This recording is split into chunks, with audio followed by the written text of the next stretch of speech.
fades up to 100% by the time it reaches 1 second. And you've just created your first keyframe animation in After Effects. And later on, we're going to learn something a little bit more. We'll get into this later, and you can add keyframes, not necessarily just by anytime you change the value of something that already has a stopwatch on it, like say 85. It'll honor that, and anytime there's a change, you can After Effects will know that and will put a keyframe there. Let's say that you wanted this to go 2 seconds. Let's say we wanted a 2-second intro. I mean a 2-second fade in. Well, that wasn't a very good example. Let's click on this and get rid of it. That was our 85%. Just click on it and hit delete. And so now our fade in is happening over 2 seconds versus just the 1. But let's bring it back to 1. There's an auto snap feature that's really great about it. So wherever your marker is, or if there's footage, you see these little barriers right here. The keyframes will snap to it. So that's good. Leaves a lot of precision. And so yeah, and then we've made our first keyframe animation that changes the opacity of this, just like in this example movie. Boom. And so the next thing that's going to pop up is this Team Ninja Gator logo. And if you look carefully, it's a little subtle, but as it's coming in, the opacity is changing on it, and then it reaches its position, and then that pops up. But it's moving, and the opacity is changing on it. So it starts out low here, then boom there. So let's add text to our composition. Really easy to do, and this is one of the key features of After Effects. You're going to click on this text tool, this horizontal type tool right here. It's the T up in your toolbar. Click on that, and let's scrub ahead to 1 second. That way we know where our image is. And much like our image, wherever we drop our text, what was it called? Time Fighters. What a gross font. Terribly illegible. Actually, that doesn't say. It says Team Ninja Gator. What am I talking about? We want our logo name, so it's Team Ninja Gator. Whoops, not Time Fighters. Team _ Ninja Gator. It's a bit of a nerd reference. And let's position this. Kind of center it where we want. It's mostly centered.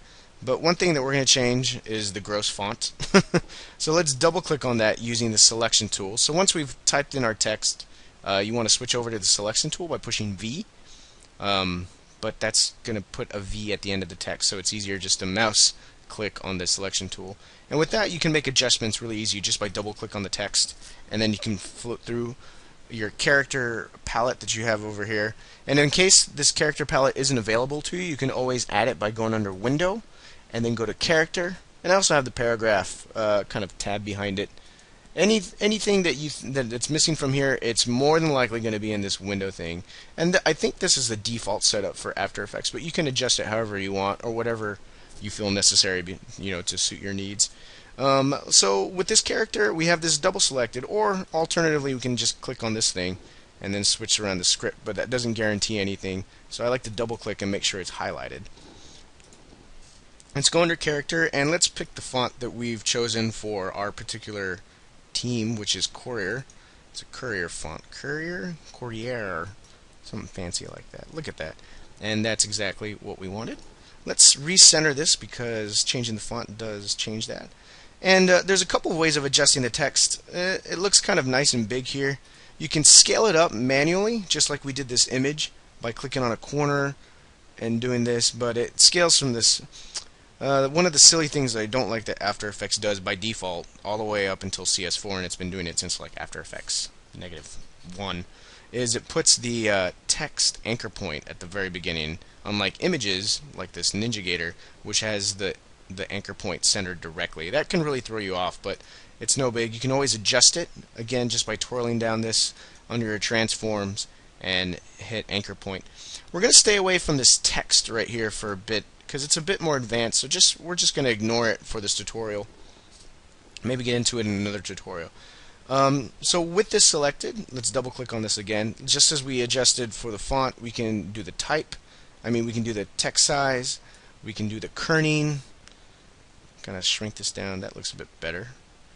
We can do the whatever word I can't think of right now. the horizontal scale of it, and you can bold it and stuff. Any fonts that you have installed in your computer will show up right here under the character as well. So that looks about right. Let's center this again, and let's make it a bit bigger. We don't necessarily want the text bigger, because you see how that's doing. Let's scale this up and make it a bit nicer. Scale it this way, and then we'll scale it a bit more. Recenter this, and that looks a bit better. Right about there. But we're running into the same issue of where this is always on regardless of what's happening, and we actually want it to fade in and move up. So it's going to animate by moving up and then fade in at the same time. So we've already know how to do opacity. Let's learn how to animate the position. So let's go back to this 1 second frame, and if you look on our video, example video, this fades in first, and then this the Team Ninja Gator text floats in. So let's move further down in our timeline. Let's go to about halfway to, let's say half a second. So that's 15 frames. And this is going to be its final position. And just like we did with opacity, we're going to animate the position down in this twirl down menu. So we're going to hit the stopwatch again. And this is where we want it to end up. Go back over here. And let's go back to the very beginning, and we're gonna zoom out just a little bit. Actually, I don't like it that big. Let's do oh, I guess 75 is on here. We'll work with this. So let's click on our text layer again, and we're back at the beginning by hitting home for sure, and then we're gonna move this text down. And you can see the motion trail that it's producing on the left, on where the anchor point is. And this is good. You can float it in from anywhere. In order to lock it, much like scale, you can hit Shift, and After Effects knows which direction you started off from where it originally was, to lock it into this axis or on the side, and then up and down. So After Effects is pretty smart this way. Let's just hide it off screens, because that's what happened. And we've created another, by changing the value of this, even with the mouse, we've created another keyframe. So if we scrub through this again, you can see the logo fading in, and then we reach the top right there. It looks kind of funny, just floating in arbitrary. So remember, this is half a second later. So let's move to half a second over here, and we'll move this keyframe to that. Let's zoom in a bit. And so now we have a nice little even, cascading effect where that happens, and then this happens, where the logo fades in, and then the position moves in.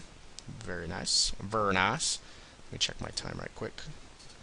Okay, and we're going to take a really quick pause to compress this video, because Camtasia crashed on me earlier. Give me a second.